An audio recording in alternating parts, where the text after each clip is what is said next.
उनकी ज़िंदगी पर नज़र डालें तो ऐसा लगता है जैसे कोई फिल्म देख रहे हो या ऐसी किताब के पन्ने पलट रहे हो जिसे सुनहरी रंगत से लिखा गया हो। हम बात कर रहे हैं यूसुफ अली एमए की, जो लुलु ग्रुप के एमडी हैं। आदाब, नमस्कार, मैं वसीम अख्तर और आप देख रहे हैं द लीडर हिंदी। तरक्की की तरफ बड़ा उनका एक एक कदम झकझोरता है, सीख देता है, हौसला भरता है, एहसास कराता है कि ख्वाबों को हकीकत में ऐसे बदला जाता है। कामयाबी का सफ़र मुश्किल ज़रूर होता है लेकिन नामुमकिन नहीं। फर्श से उठकर अर्श कैसे छूते हैं ये यूसुफ अली एमए से सीखें। आजकल उनकी चहलकदमी भारत में केंद्र सरकार के गलियारों में खूब दिखाई दे रही है। प्रधानमंत्री मोदी से लेकर विभिन्न सूबों के मुख्यमंत्रियों से मुलाकात करते अक्सर मीडिया के चैनलों पर दिखाई दे रहे हैं। विकास की नई गाथा लिखने की कोशिश में लगे हैं। उनकी जिंदगी की शानदार किताब के पन्ने पलट कर देखें तो शुरुआत कुली और ड्राइवर से हुई। यूसुफ अली ने लोगों का सामान सिर और कांधों पर उठाया, फिर ड्राइवर बने। अब वो लुलु ग्रुप के मैनेजिंग डायरेक्टर हैं, जिस ग्रुप की सालाना कमाई 7.4 बिलियन अमेरिकी डॉलर है। अर्श पर पहुंचने के बाद भी यूसुफ अली के पांव जमीन पर दिखाई देते हैं। खिदमत खल्क, दूसरों की मदद का जज्बा, ऐसा कि इस्लाम में खर्च की जाने वाली रकम को सुनकर लगेगा कि अपना खजाना खाली करने पर तुले हैं। खाड़ी से लेकर भारत तक जब कोई आपदा आई, उससे पार पाने के लिए अपना पैसा और वक्त खर्च करने वालों में यूसुफ अली का नाम सबसे ऊपर दिखाई देता है।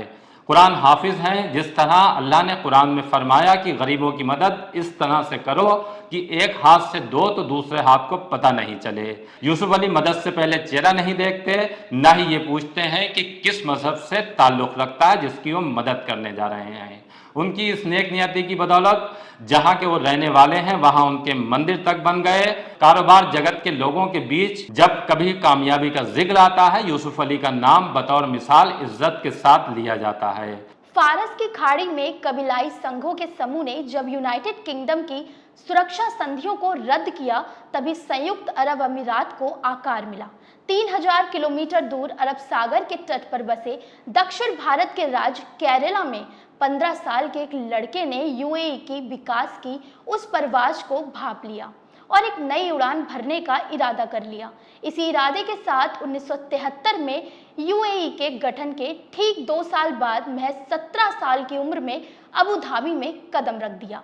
आज 49 साल बाद दुनिया उस लड़के को एएमए यूसुफ अली के तौर पर जानती है, जो मिडिल ईस्ट के रिटेल किंग हैं। वो कहते हैं ना, मुकद्दर का सिकंदर। 66 साल के यूसुफ अली पिछले साल 2021 में भारत के 38वें सबसे अमीर इंसान रहे और इस साल फोर्ब्स की रिपोर्ट के अनुसार दुनिया के सबसे दौलतमंद लोगों की लिस्ट में उनका 490 स्थान है। यूसुफ अली 5 बिलियन अमेरिकी डॉलर अगर भारतीय मुद्रा में देखें तो कोई 388 अरब से ज्यादा संपत्ति के मालिक हैं। UAE, Oman, Qatar, Kuwait, Yemen, Saudi Arabia, Bahrain, मिस्र समेत पूरे अरब जगत के अलावा अफ्रीकन कंट्रीज, एशिया महाद्वीप के भारत, चीन में उनके shopping mall, supermarket, retail stores, food processing units और बिजनेस वेंचर्स हैं।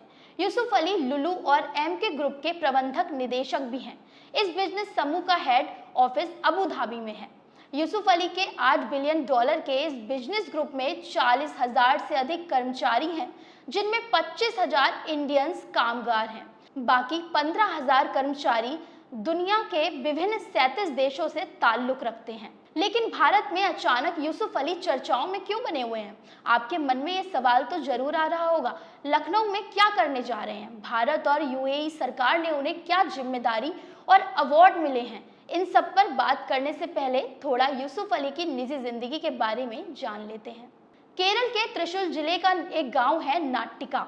यूसुफ अली 15 नवंबर 1955 को इसी गांव में पैदा हुए। शुरुआती पढ़ाई त्रिशूर में की और बाद में गुजरात से बिजनेस मैनेजमेंट में डिप्लोमा करके 1973 में अपने चाचा एमके अब्दुल्ला के पास अबू धाबी चले गए। उनके चाचा एमके अब्दुल्ला का अबू धाबी में एमके ग्रुप के नाम से बिजनेस एस्टैब्लिश था। चाचा के साथ बिजनेस में हाथ बटाते हुए लुलु ग्रुप स्थापित हुआ और तरक्की की ऐसी परवाज भरी जहां दुनिया उनकी उड़ान को निहार रही है। यूसुफ अली 3 बेटियों के वालिद हैं। बिजनेसमैन के अलावा वह इंसानियत के काम में भी आगे बढ़कर मदद करते आए हैं। फिलिस्तीन के गाजा और नेपाल में शिक्षा के लिए उन्होंने मदद की। शारजहां में 8.3 एकड़ में भारतीय नागरिकों के लिए एक मल्टी फेथ कब्रिस्तान बनवाया। भारत के गुजरात में भूकंप, सुनामी, केरल की बाढ़, हर संकट के वक्त आर्थिक सहयोग दिया। खाड़ी में हिंदू और ईसाइयों के लिए शमशान स्थलों का निर्माण कराया। यूसुफ अली अपने नाम के किरदार को बखूबी जीते आ रहे हैं। अबू धाबी में जिंदगी गुजारी, लेकिन भारत की नागरिकता उन्होंने कभी नहीं छोड़ी। यूसुफ अली के बारे में सबसे दिलचस्प बात यह है कि 49 साल अबू धाबी में रहकर भी उन्होंने अपने वतन की मिट्टी के वजूद से कभी मुंह नहीं मोड़ा। मतलब यूसुफ अली ने आज तक किसी दूसरे देश की नागरिकता नहीं ली है, इंडियन ही उनकी सिटीजनशिप है।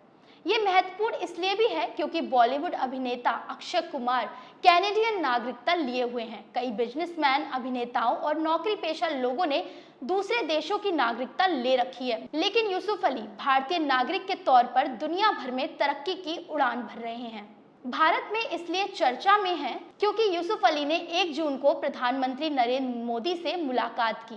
वह भारत में शॉपिंग मॉल्स और फूड प्रोसेसिंग के बिजनेस को बढ़ाने में लगे हुए हैं।